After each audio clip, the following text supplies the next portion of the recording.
Unfortunately, at the moment, the freedom of expression is under attack. Same, the freedom of assembly, because many human rights defenders and journalists, they are facing threats and they are also facing violent attacks. In many cases, in the cases of assassinations and targeted killings, no one is claiming responsibility for that. And unfortunately, at the moment, we do not have a government to respond to what is going on in the country. So there is a blanket amnesty for attacks, particularly that is conducted by the Taliban. And there is also a systematic way of attacking and targeting human rights defenders and journalists with absolute amnesty there. And for me, the most painful part was that I was involved in evacuation of many human rights defenders and journalists and other women, whether they were entrepreneurs, whether they were politicians, whether they were working for the government or other aspects. The most painful part was that in the past 20 years, so much investment went into that, to build these capacities, to create this new generation of Afghan women and men who could have made Afghanistan a very different place. But then I had to take them out. I had to help them to get out. And that was the most painful part, because, everything that we have invested, everything that we have worked, everything that we have, literally we invested upon, we had to, just take it out. Maybe for women in Europe, for women in America, now they have a different phase of fighting for equality. But definitely they are not fighting for the same things that they started 100 years ago.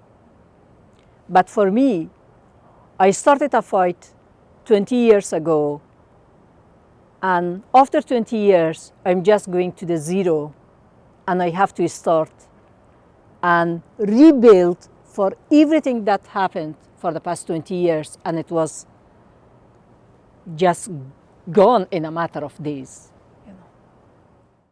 So I think the future, unfortunately, it looks very bleak to me, but at the same time, I'm also quite hopeful.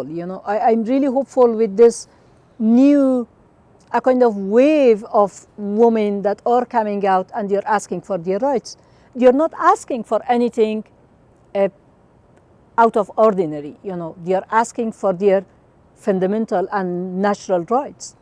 They're asking for the right to work. They're asking the right to have an income. They're asking the right to have education. They're asking the right to, to have, to play an active part in social, political, and economic life of the country. And many of these women were empowered for the past 20 years. They have had education, they have qualifications, and they have been working as teachers, as doctors, as engineers, as journalists, as in so many, as accountants, financiers, and so many other aspects that they were working. And now pushing them back to home and ignoring and refusing to accept their fundamental rights, it has a backlash. First of all, what we really need is international solidarity.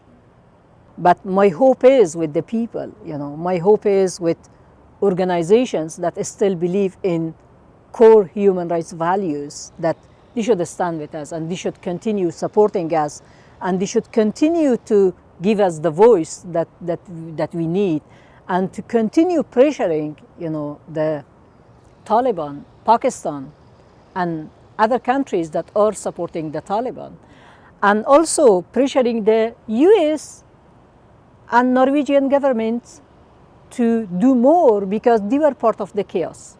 We need support for protection. We need support for relocation. we need support for creating a space for human rights defenders where they can